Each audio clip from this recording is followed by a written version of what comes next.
Alors, je rappelle que dans la partie du cours numéro 7, on a montré à l'aide du théorème de Huygens généralisé comment se transforme la matrice d'inertie d'un solide lors d'un changement de repère obtenu par une translation pure. Alors, cette fois-ci, dans la partie du cours numéro 8, on va savoir comment se transforme la matrice d'inertie d'un solide lorsqu'il s'agit d'un changement de repère obtenu par une rotation pure, comme l'indique la figure ci-après.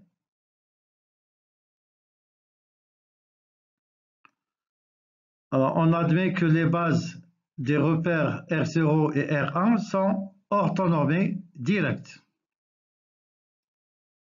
Alors, on peut exprimer les vecteurs de la base du repère R1 en fonction des vecteurs de la base du repère R0 selon les égalités suivantes.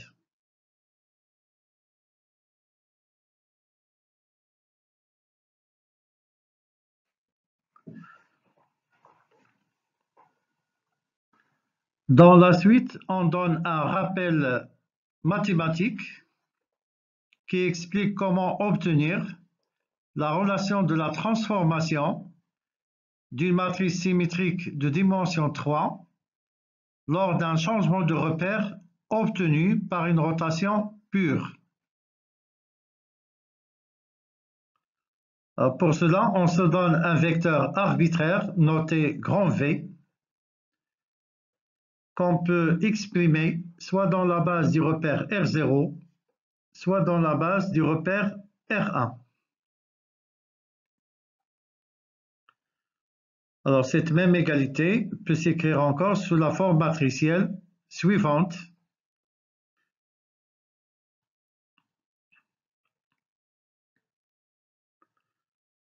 Par la suite, on multiplie chaque membre de cette égalité du côté gauche par la matrice colonne des vecteurs I1, J1 et K1.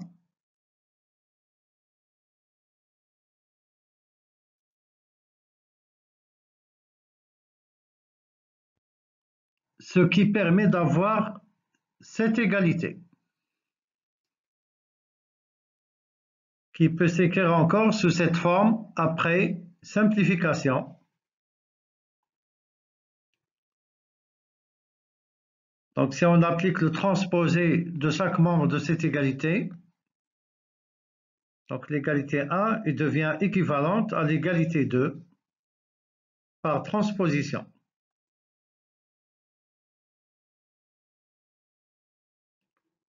Donc, il faut se rappeler que le transposé d'un produit matriciel A fois B est égal au transposé de la matrice B fois le transposé de la matrice A.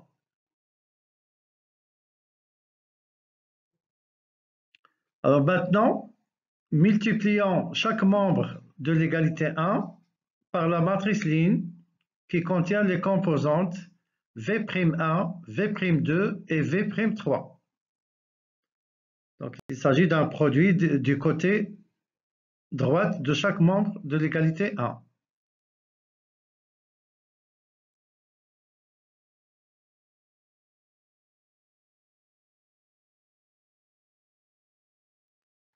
Alors, le deuxième membre de l'égalité précédente peut s'écrire comme ceci en utilisant l'égalité numéro 2.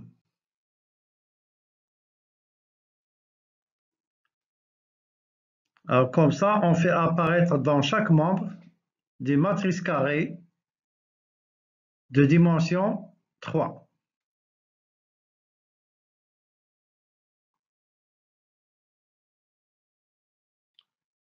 Donc, cette dernière égalité peut s'écrire encore sous la forme réduite suivante. Donc, à gauche du signe d'égalité, on a une matrice symétrique qui est fonction des composantes du vecteur grand V dans la base du repère R1. Donc, c'est la matrice qui est notée par A'. Et à droite, nous avons le produit de trois matrices, où la matrice grand A, c'est la matrice symétrique qui est fonction des composantes du vecteur grand V dans la base du repère R0.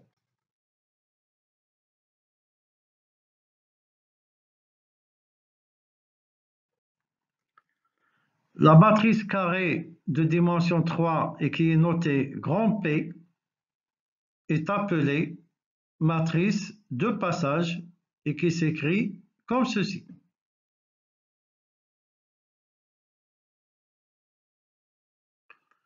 Alors, il faut bien noter que la matrice symétrique grand A est exprimée dans le repère R0, tandis que la matrice symétrique A' est exprimée dans le repère R1.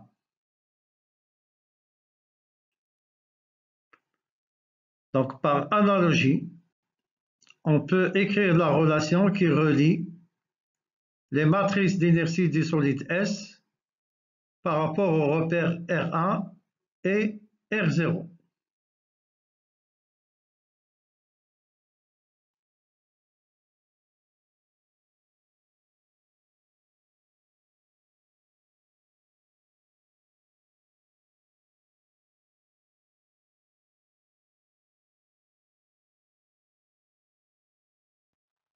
Les composantes de la matrice d'inertie du solide S par rapport au repère R1 peuvent être calculées selon les relations suivantes.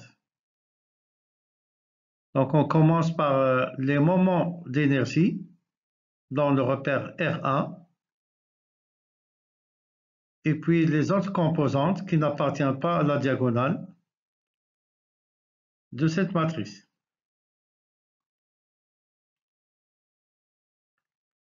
Donc ces relations sont déduites à partir de la relation de la transformation établie précédemment.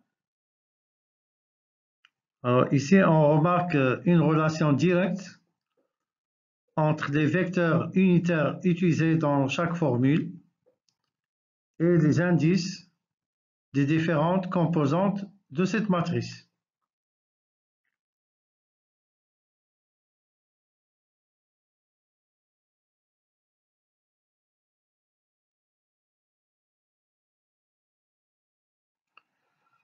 Par la suite, on donne une application directe des formules précédentes à l'aide d'un exemple simple. Alors, dans cette application, on considère une plaque rectangulaire homogène, comme l'indique cette figure.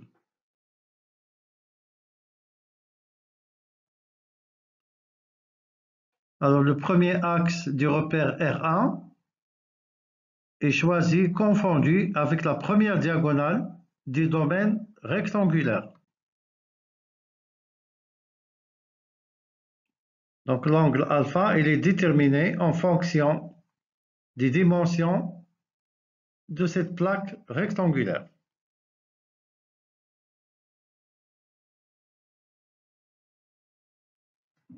Donc d'après la figure précédente, on peut déduire l'expression de la matrice de passage.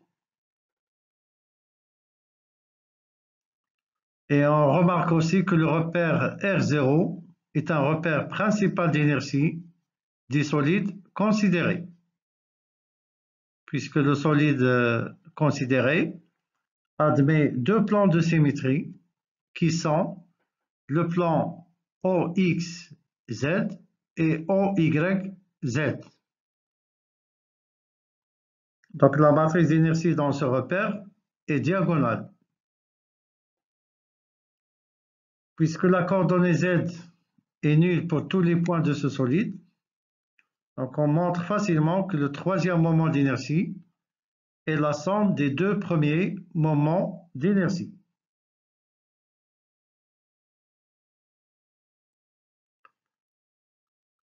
Donc le premier moment d'inertie est l'intégrale de la fonction y carré dans le domaine occupé par le solide. Le deuxième moment d'inertie, c'est l'intégrale de la fonction x carré. Donc, on peut commencer par le calcul du premier moment d'inertie. Les deux intégrales simples sont tout à fait indépendantes. Et ce premier moment d'inertie est égal au produit de la masse par le carré de la dimension B divisé par 3.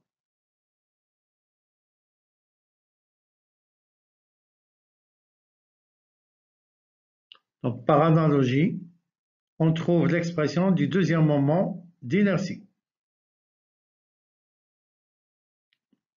Et on peut même déduire aussi le troisième moment d'inertie.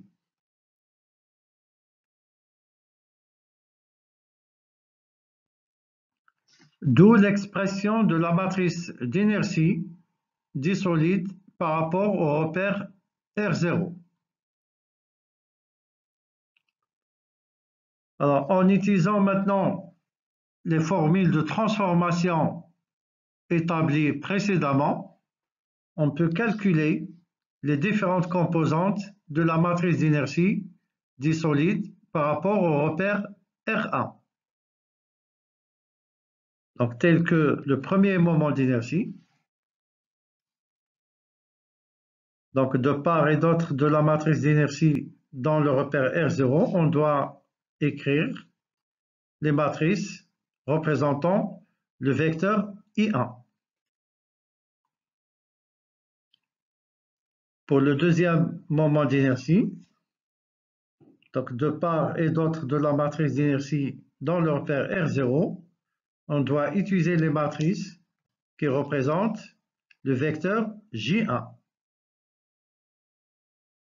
Et ainsi de suite.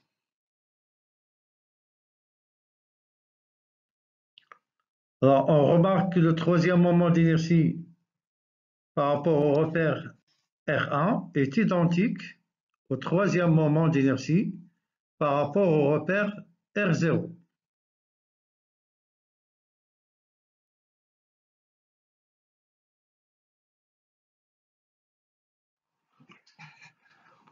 De même, on peut calculer les autres composantes de la matrice d'inertie des solides par rapport au repère R1 et qui sont liées au produit d'inertie. Par exemple, dans le calcul de cette composante, on utilise d'une part la matrice ligne qui représente le vecteur unitaire I1 et d'autre part, on utilise la matrice colonne qui représente le vecteur unitaire J1.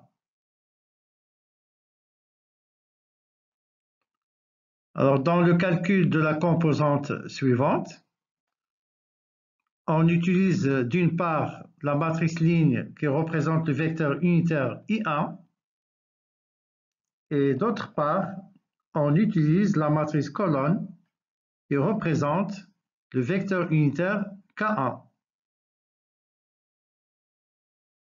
Et enfin, dans le calcul de cette troisième composante, on utilise la matrice ligne qui représente le vecteur J1 et la matrice colonne qui représente le vecteur K1.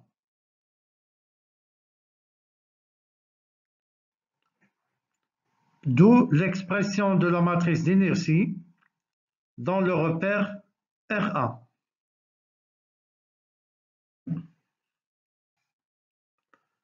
Alors, une remarque,